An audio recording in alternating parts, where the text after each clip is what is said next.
This whole time I was recording.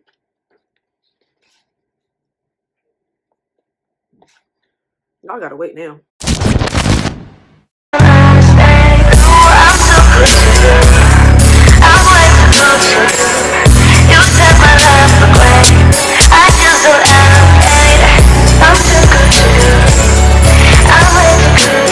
What it do, Black Gang? Welcome back to my channel. It's your girl Dolly J, and you already know I'm back with another big banger. And you already know what type time it is. We are giving you nothing but big girl energy. So today, this video is gonna be about how I started my business and how you can start your business. It is hard, so don't think after I tell you these tips and I tell you what I did that you're just gonna up and jump and start your business. Because no. That mess is hard. Like, it's so hard, sis. It's so hard that sometimes I even want to give up. And I'm just like, no, let me take a break. And I took a break numerous of times. But now, I'm back in the game and I'm ready. So, you guys stay tuned for the video and let's get into it. I started my business a year ago. And the idea came to me about July. I'll say June-ish, July, whatever. And I actually started implementing it in August of 2019. So what I did was, I don't have an LLC. No, I am looking to get my LLC.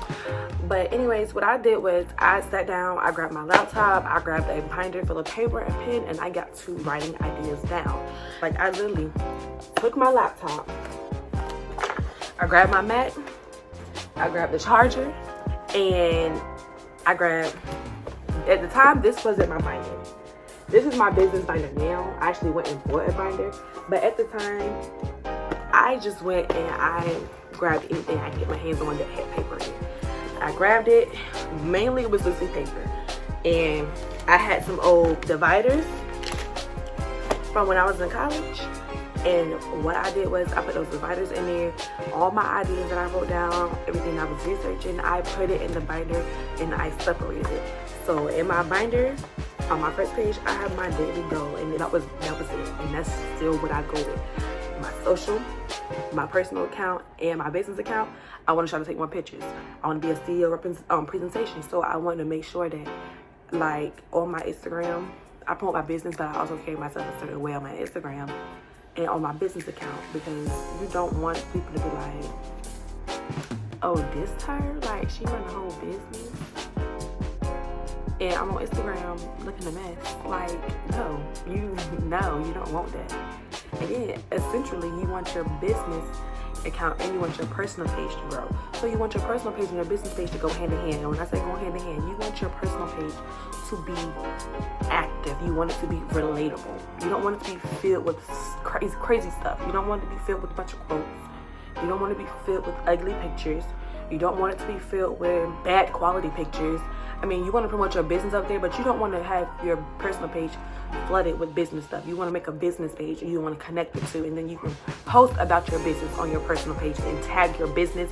But anything that's solely just your business, you want to make sure that solely goes on your business page. But one thing I do forget, and I have to do better with, I would say personally, is that I do not post on my business page as much as I post on my personal page. And people that I follow, especially people that I know that are also entrepreneurs,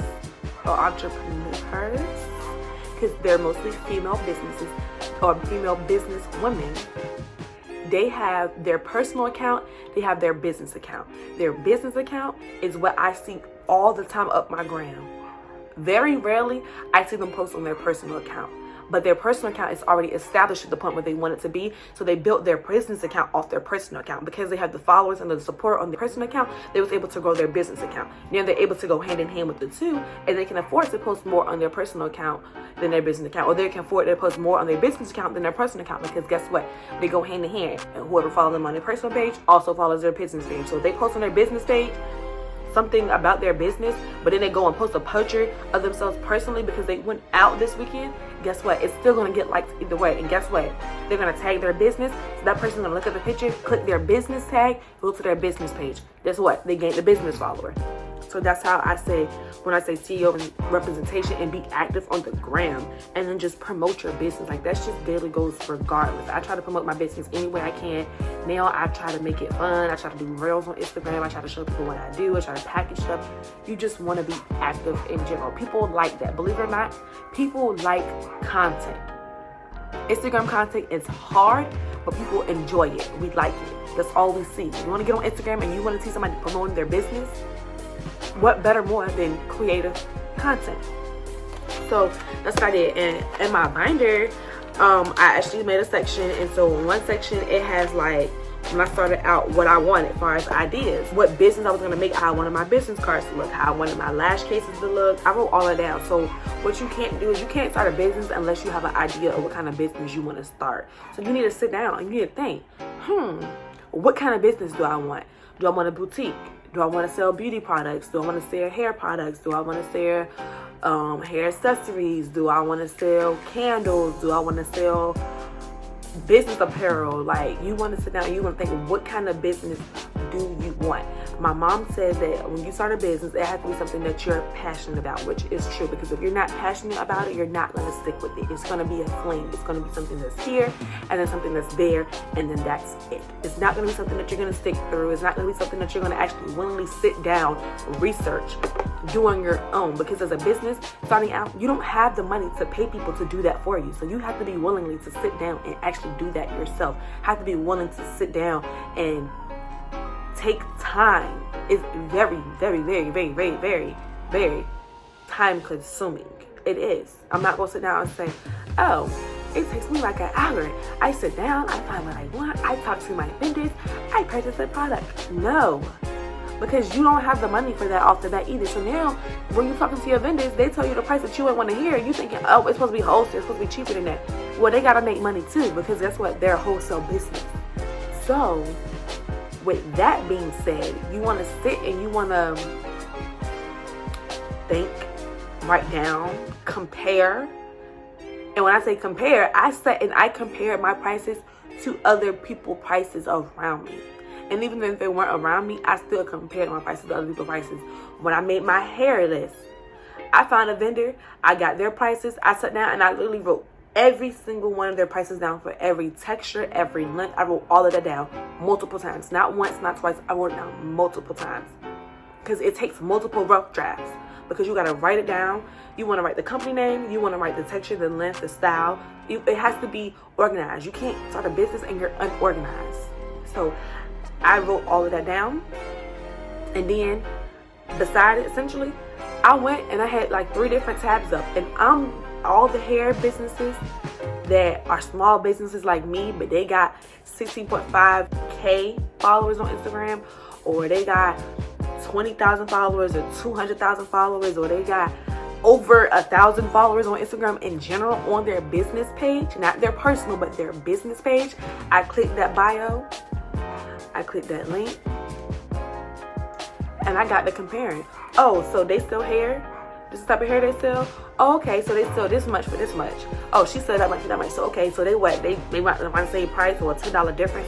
But I wanted everything that I sell to be affordable. I did not want to raise prices. I did not want to sell lashes for $25. They might be worth $25, but who's gonna pay $25 for some lashes? Nobody cares about that, because even me as myself, if I'm buying from another business, if your product don't look like it's worth the amount that you're charging, I'm not paying for it. I'm sorry. That's just me personally. I don't care. You can think otherwise. Like me, I think my products are the best of the best, because why wouldn't I? Because that's the quality that I want.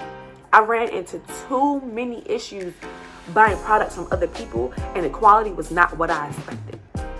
The hype was like, oh my God, oh my God, oh my God, oh my God. The quality, trash. Like it was trash. and personally, the reason why I said the quality was trash is because I bought hair from this company, and hyped up. Company got mad followers, mad customers. Like, their quality now may be better, but when I first bought it, the quality was good. And then I bought in a different texture, and it was good, but the hair didn't last 6 months. Like, as I was coming up on my 6 months, the hair was just dry and brittle. I tried to revive it, and it was curly hair. So you know, curly hair, it's high maintenance, but it's easy to take care of at the same time. So even when I was brushing it out at nighttime, wetting it up and braiding it and everything, and I was unbraiding it during the day and styling it, it was cute. Don't get me wrong. Back tangled up, top frizzing up. No matter how much mousse I put up there, top frizzing up. And then eventually the hair just got drier and drier. So me, I'm like, okay, I revived one of my wigs months before. I know how to do it now. I tried to revive that curly wig and the heat matted it up. I pulled it out the water, tried to brush it. Y'all, I wish I had a picture of that wig. Like, I was so disgusted with another wig, but that's the curly wig. Got the curly wig. The curly wig lasted. It was cute. It was lovely. I loved that wig. I loved it. I was like, I'm not buying for no more. So then my sister's like, oh, I want some hair for my birthday. Can you get me a wig for my birthday? So I'm like, okay, cool. You know, the person I used to buy for, they switched their vendor, so maybe their hair's a little bit better because they don't, you know, they have a vendor switch. I'm gonna try it out, you know. That shit's still trash. Still trash. Like, the wig lasted. My sister just didn't know how to take care of the wig, which could be possible why the wig didn't last as long as it did. Like, I really think that was the reason why the wig didn't last as long as it did. But another reason why is because that vendor won't know better. So because I went through that experience, and at the time I really wasn't wearing wigs for real, but I had cut all my hair off and it was getting cold. I'm like, I don't want to wear my shortcut, and I don't want to keep wetting my natural hair being that it's this short, and that's the only thing I can do to it, and it's 32 degrees outside. I don't want to keep doing that. So I'm like, start my own business.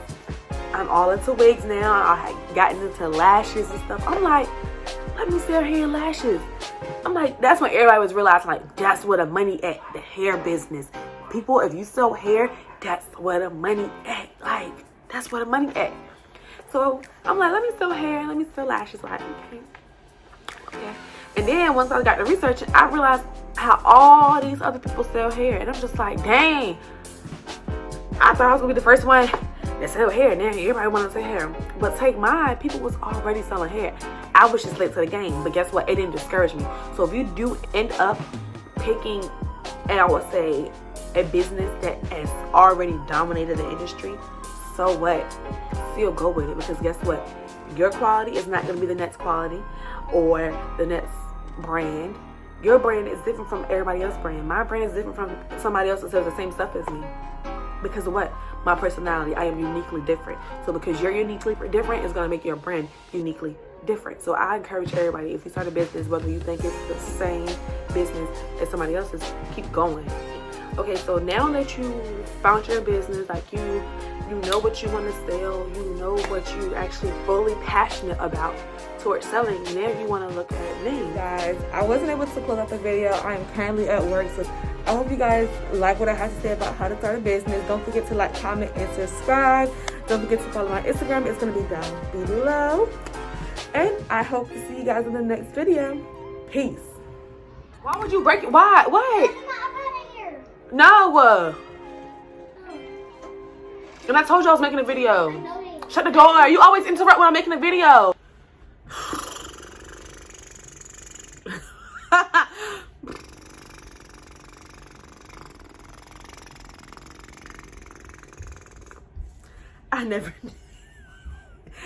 I never knew. Hope you can take it all. I'm too good to you.